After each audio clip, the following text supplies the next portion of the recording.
So I've been working in video around 10 years now, and what's been really frustrating kind of in this surge of AI for me as a videographer is seeing some of these tools and the creators of these tools market them as you just click a button and everything is easy peasy. There you go, finished product. Poof, it's magic. Exactly. Yeah. And while these tools are really useful and you can use them in amazing ways, which we'll get into, they're not always what they seem at first.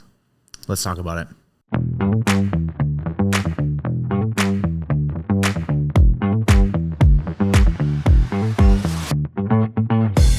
Welcome back to Endless Customers. My name is Alex Winter, and today we are joined by Austin Mock, who is a video producer and content creator here at Impact. Hey, good to be here. Good to be on this side of the camera too. Yeah, usually you're producing and doing a million things for the show. You do so, like, this show would not be the show it is without your help. So first off, thank you. Thanks, man. But it's a team effort for sure. But for sure, it's a fun one to work on. Yeah, but this is also your first time on the show. Yeah. Definitely not your last time. First of many. We'll see how this goes. But, yeah. TBD. All right, we'll figure it out. So this is a really cool topic for us today. We've been hearing from a lot of our colleagues and from a lot of video professionals and from clients a ton of questions around AI and how AI specifically can help videographers and editors and people in the video game. So we're going to get really granular about all things video and AI tools. And I think a good place to start is a conversation we've been having a lot here in studio and a lot when we're editing. It feels like a lot of these AI tools look great. You know, like you showed me one the other day. It was something about Opus Clip or something. But they try to make it seem like this magical thing. Like you upload your video, you push a button and abracadabra, your work's done. And it takes a quarter of the time. And like, it's this magical, wonderful thing.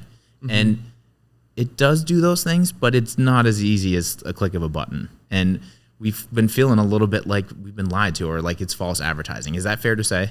Yeah, I think so. And especially as like videographers, we're kind of on the end where, you know, we're hearing about all this AI stuff. So we're part of the group that's worried about our jobs. A lot of business leaders are seeing these tools and seeing the amazing things that the companies are doing in their presentations to show, look how easy this is at just the click of a button. But when you actually dive into it, it can be a little bit more complex than it looks on those announcement videos or even on, you know, like their website, their product videos and that kind of thing. And so I think that's been something that has been a little bit tough as a videographer to see, not that they haven't been transparent or they haven't lied, but yeah, maybe they haven't been fully transparent about some of these tools and how simple they are to use. One that comes to mind right now is Autopod, which we actually use to edit this show. And it is a super great tool and it's been super useful and we use it to edit this show. Right. And we're not sponsored by Autopod, so they're not paying us to say this. This is just actually a tool that we use because it helps us do our job faster and better. Yeah, exactly. And so what it does is, for those who don't know, you can put in a podcast into Premiere Pro and editing software. And once you get it ready to go, you just click a button and you watch it on the timeline, just chop it up. And it does it in seconds. And it's actually, I remember the first time I tried it, I was like, wow, this is awesome to just watch it go immediately. It's a great plugin. It really is. Yeah. But at the same time, in that first time I tried it, I was also really frustrated because you can't just put the clips into Premiere and hit the button like it shows on their demo. There's actually a lot of back work that goes into it where you have to line everything up properly. You can only have a certain amount of audio tracks and you can only have a certain amount of video tracks. And then if one of the audio tracks has more than one person speaking, it can get confused. And the audio tracks have to line up with the right video tracks because I think it's using the audio as a way to cut back and forth and to know when to cut. So they're using the audio waveform. Mm-hmm. So you do have to set things up in a very specific way in order for you to be able to click the button and for it to work. And if you don't, which I did the same thing too, dude. I did the same. I was really excited. I watched the video and then it was frustrating because you pay the monthly to have it, you download it, and then it doesn't really just do what it looked like it did in the video, and it took a few times to work through it. And I feel like now we've got the workflow figured out, but for a lot of video professionals out there, it was a little bit clunky at first. Mm-hmm. And then when I was having trouble, I was a little bit frustrated, and I was talking to somebody about it, and they're like, oh, maybe on their website they have resources on how to, you know, set it up so that you can hit the button and it does it immediately. Sure. And I go to Autopod's website, and all they have is really a 1.5-minute demo of, they already had it set up perfectly in the timeline. They hit the button and it went chop, chop, chop. They didn't show I think that first time it took me like 45 minutes to figure it out. That's because I didn't know what I was doing. Once I've done it now, the first time it'll be a lot faster, going into the future. Right. And with it being so early, there weren't a lot of videos on YouTube. I'm sure there will be as time goes on. And I'm sure they're going to get better with their technology and how finicky it is as well. But I think that's been a challenge as a videographer of just seeing, these companies are excited about their product because they're an amazing product. Yeah. But they're also, for profit businesses that are trying to make money, and sometimes are putting their things in the best light and not showing, the problems. Like we talk about here at Impact, we're big on transparency, discussing the problems and how to fix them in your business. So that's been something that has been a little bit hard. That's damn straight. That's what we do. And that's why we're doing this episode right now, because we want to talk about, even though they are great tools, they aren't perfect like anything, right? So it's part of the process of learning these new tools and the shift that's really happening industry-wide. And we're using Autopod as an example, but there's plenty of other examples like this too. It's happened with Opus Clip. It's happened with Descript. Again, all great tools, but it takes some time. And I think some good advice for people out there is to just try it.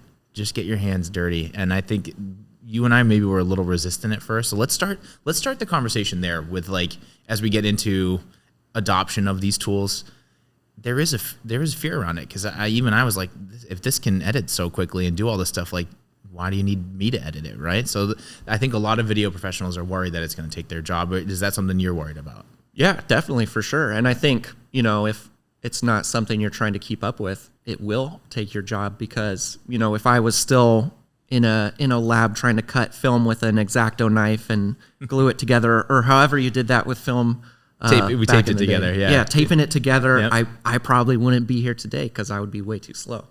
But at the same time, there's still that concern. And then I think one of the other frustrations is, is it taking away the soul of the craft? Because I think a lot of people who go into like film and video, their goal isn't like, hey, someday I'm going to be the most efficient corporate videographer there ever was, which isn't a bad goal. I think that's a great goal. But I think a lot of people go into it looking for like the heart and the story of things. And the art behind it. And the art. Yeah, exactly. And I feel like that is a little bit at risk right now as well. So you just have to approach it in a right way, and just a good mindset that, you're going to use AI to become more efficient, so that then you can use that time to work on extra projects that have that heart and that soul. That's a great point. That's a really great point. And we definitely we leverage it to certain projects, like the podcast here that you're watching and listening to right now. We do 2 of these a week, every week, like clockwork. So when you're in an automated sort of, like, you're just constantly cranking out content, these tools are amazing and really help us out. Like, I know for me, it saves about an hour and a half to 2 hours per episode, which, when compounding over time, that's a lot of time saved. Mm-hmm. But I also know that we pick certain projects, if we're doing specific videos for the website that need to look really polished, or we're trying to do a customer journey video, that is where the art and the storytelling comes in, where we don't necessarily use AI as much, because we still want certain projects to have that old school feel. Mm-hmm. Yeah, exactly. And that's a good point. And I don't think we would be able to do 2 episodes of this podcast a week without the assistance of AI, for sure. Yeah, I totally agree. Yeah, so for videographers and for editors out there, what advice would you give them? Like, when's a good time to leverage these tools versus when you shouldn't? And we talked about it a little bit just now, like, when you're trying to be more creative and artsy and you have the time to do it, it seems like that's the time to flex and use your skills. But when you're under the gun and you got a lot of content to crank out, it sounds like you need to be using AI. Yeah, I think so. And it can be hard, when you're under deadlines, to try to learn a new tool. Just like as a videographer, when you started learning and you're trying to learn just the editing software, things are so slow, and you know what you want the computer to do, but you don't know the steps and the buttons to push to get there. And it can be so frustrating, and something that shouldn't take that long takes a long time. Yeah. Got to approach it like that. You're learning a new tool, and it's in the long run going to help you. Right now, there's a lot of tools out there, and it can be confusing to know which ones are helpful. Mm-hmm. And I think it just depends on, your role, the types of projects you make, because some things that are useful for me aren't going to be useful for someone else. I think one that kind of has that misconception is Opus Clip, which is another one we use, mm-hmm. which has been super helpful in taking this podcast and cutting it into shorts. We've used it a lot in the recent months, and it's been super helpful. And they already have automated captions. You can even add AI B-roll, even though sometimes it's not the greatest. the best. But it even will like adjust the framing depending on the speakers so that you don't have to worry about the framing, because sometimes with social that can get a little wonky and it cuts people off like halfway through. And so like it is getting better. And I feel like we used to look at Opus Clip differently. Like a year ago, Opus Clip couldn't do what it can do today. Yeah. And it's advanced so much that now we're using it all the time. And I think that's also a good rule that like what Opus Clip could do 6 months ago compared to now is exponential. And in 6 months from now, where's it going to take us? And that's, I think, for all the AI tools out there, that's a real thing. For sure. It's moving quickly. And I think Opus, it works for us because we kind of have a podcast setting where it's just a few angles. There's my angle, your angle, and the angle of both of us. So it's easy for Opus Clip to cut that up. Whereas if you make different types of projects that are more graphic heavy or need the whole wide screen, Opus Clip doesn't work super well because it just crops in and it'll choose something to look at and you can adjust it. But if it's not like a podcast style, it may not work the best for you. So you got to look at all the different tools out there. Almost all of them have free trials. Just set a reminder to cancel them so you're not accidentally paying for it if you don't want to. Yeah. But I think just trying a lot of different tools and seeing what works best for you and your specific projects is the way to get started. And also using ChatGPT in whatever you can. I've found that it's not great at writing scripts, but it helps me brainstorm so that I can write the scripts. That's a great point. Yeah. Yeah. Because I feel like you and I both went through that and like a similar time when GPT was really becoming serious and our company was really adopting AI and it was becoming part of our culture. I just remember saying to you, like, we can't use GPT to like finalize scripts. But there's also the beauty of GPT where like when you're sitting at a blank document, Google Docs open and you're staring at your computer and you're like, all right, where do I start this journey? How do I start this script? It's amazing for that. And it at least gets the creative juices flowing and gives you some ideas that you can then take and really fine tune and make it your own. So I think there's a lot of opportunity there to like help people creatively, but just make sure not to rely on it fully so that it's still in your voice and it's still authentic and all those things. Yeah, definitely. Yeah. So question for you, and this is another struggle that we've had, right?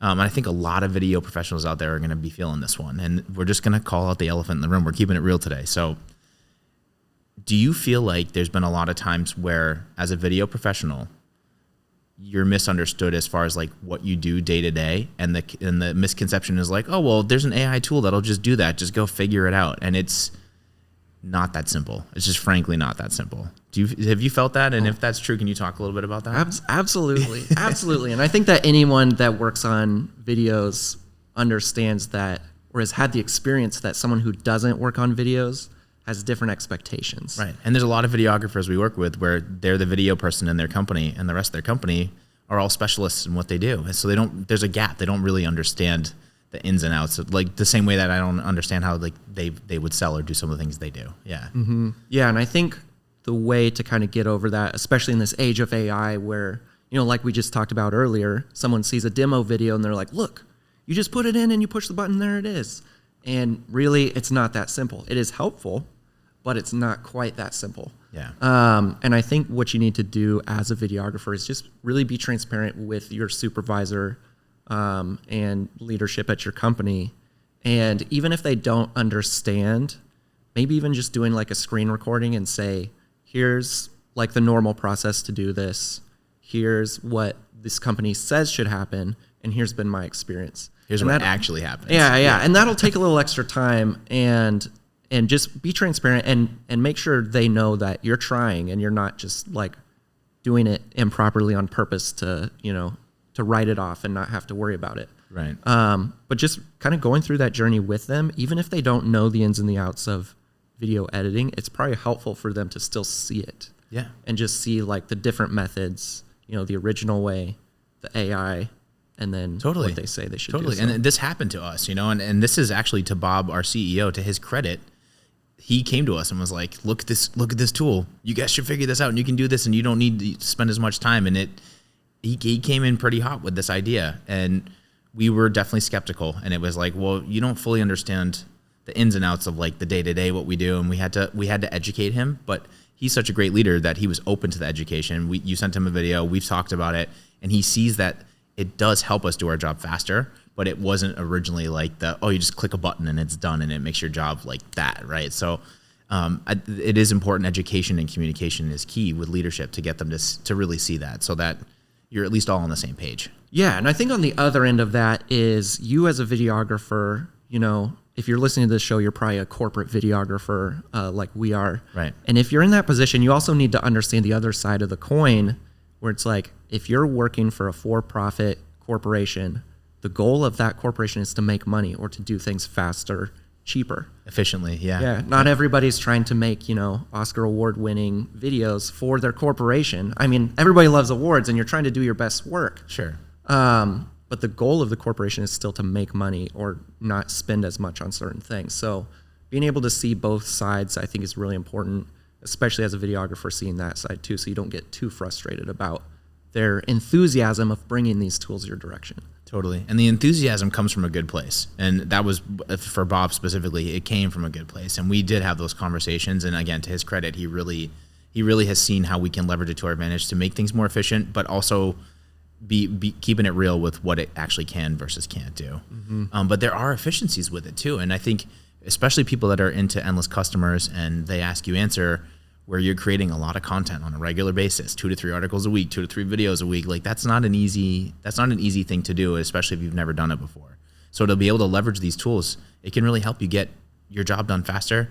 And for bridging the gap with your sales and your marketing teams, I feel like the caveat with sales is they always want stuff, but it takes like 2 or 3 weeks, and by the time they get it, they already closed the deal, or the deal, whatever happened with the deal happened. So like there's always that gap, and this might help close that gap. And we've seen that here at Impact. We've been doing a lot of that. So there's opportunity there as well. Yeah, a lot of opportunity. What other tools are you into right now, or like what other things should we be talking about for videographers out there? Yeah, we talked about Autopod and we talked about Opus Clip. We've used Descript a little bit. Descript is great as well. Mm-hmm. Yeah, I've used Descript and not as much as the other two tools. But one thing I really like about that and Opus Clip as well is you can do text-based editing, which really allows someone who's not ready to use Premiere Pro or Final Cut Pro or one of the more professional level editing softwares. It allows them to get in there and do some kind of basic editing, and that's another way you could kind of help your boss see how things work, is have them run a video through Opus Clip or Descript and do a little bit of editing themselves. But they can use it. You're right. You don't need to be a video professional to do that. And you do that. We do that with Nicole on our team. So Nicole heads up on our marketing squad and does a lot of our social media content. And she uses Opus Clip and gets in there to help with timestamping and transcripts and all that stuff. So can you talk a little bit about how that works? Because she's not a video professional, but she still gets a lot of video content done and moved across the finish line thanks to these tools. Yeah, so we'll take a final episode, you put it into either Opus Clip, and another one we use is Vidyo, Vidyo. Vidyo. Yeah. .ai, I believe. Yeah. Or .io. I'm not sure. But and you can put the clip in there and it'll pull out the best moments and kind of give you a like virality score for the different shorts that it pulls out. Oh, that's cool. And you can say like, I want these all within 1 minute, and it'll give you the transcript. And then that's where you can go into each clip and kind of use the transcript. And if they say some things you don't like, you can just highlight those words, hit delete, and then it'll clip it out. So it's got a lot of opportunity there for people who aren't natural video editors like Nicole. She can go in there and make small edits and then come out with something that looks really good. Right. Whereas in the past, she'd have to give us the timestamps and tell us like, hey, I need you to do the X, Y, and Z, and then we'd have to clip them and send them back, and then she'd have to approve it. So it does make the process faster, and it gives her a little bit of control too, which is, I'm sure, exciting for her because I know she loves doing some of that stuff. Yeah, and sometimes those tools aren't quite as good as, like, it's not going to be as clean as having, a natural editor do it, where the cuts might be a little bit off, like it'll cut to you, and then the camera will adjust. So it just feels a little bit clunky.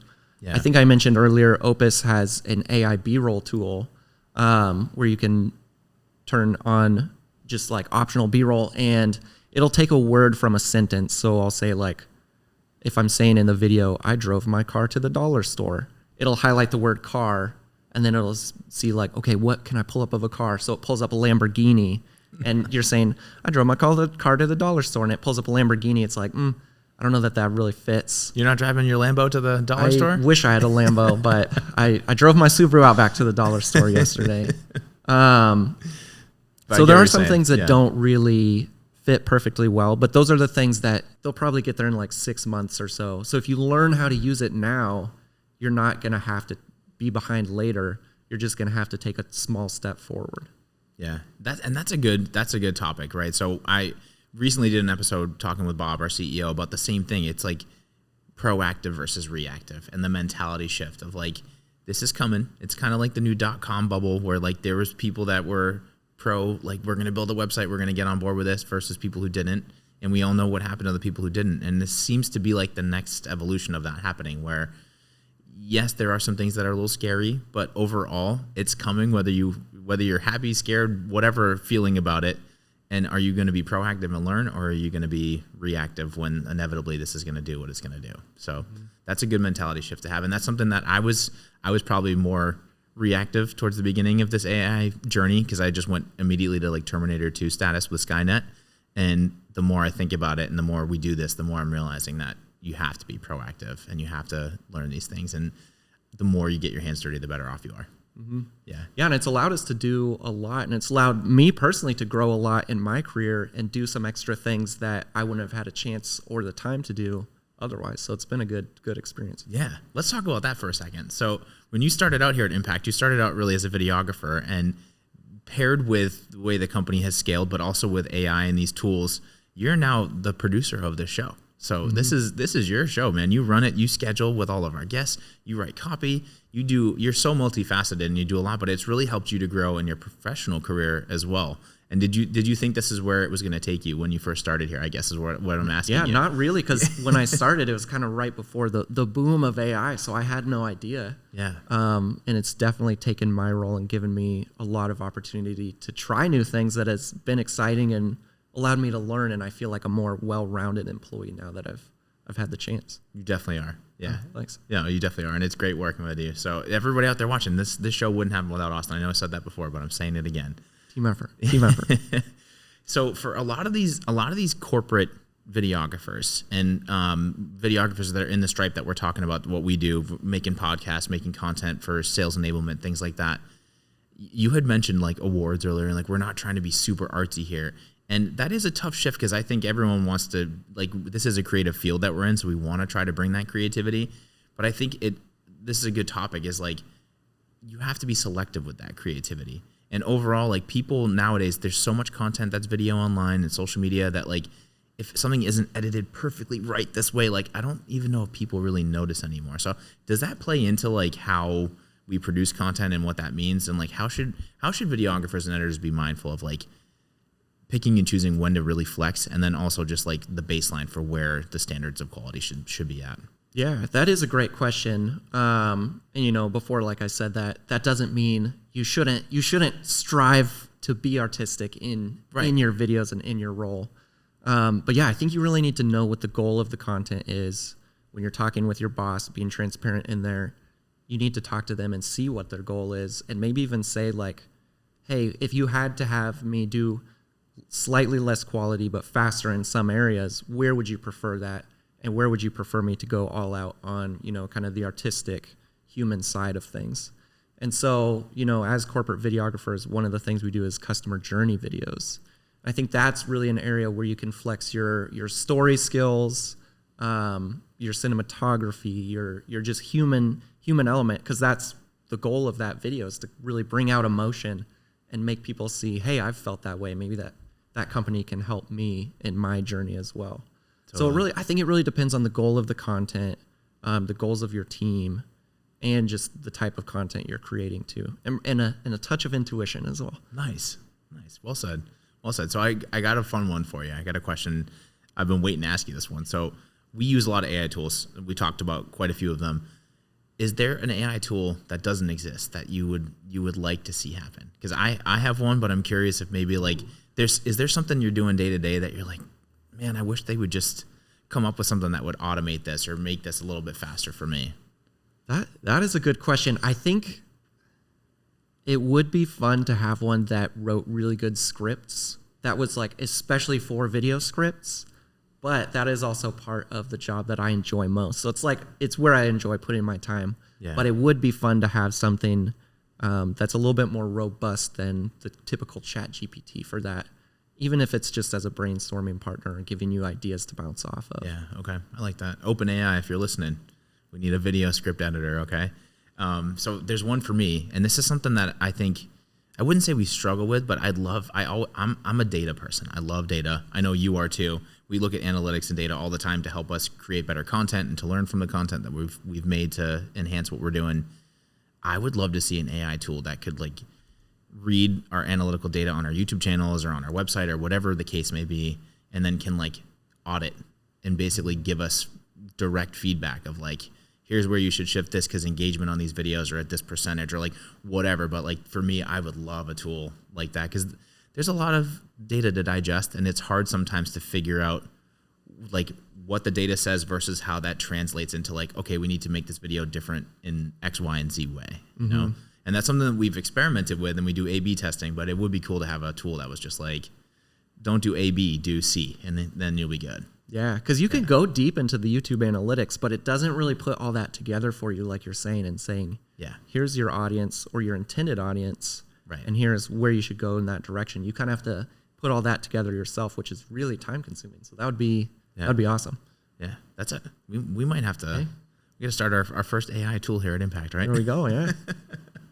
Any other thoughts about AI for videographers before we wrap up? I think just keep an open mind to it. It's in its infancy right now. There are some things, you know, from the perspective of viewing video as a craft that can be really frustrating about it, as well as expectations of those who don't understand video and have never done it before. So that can be really frustrating, but don't let it get you down because there's also so much possibility and opportunity. And if you dive in and try to make those things happen, it's really exciting to see what you can actually do with it. Well said, Austin. Well said. So for people that are listening and watching, videographers out there, if they have follow-up questions or they want to pick your brain about any of this stuff, how can they get in touch with you?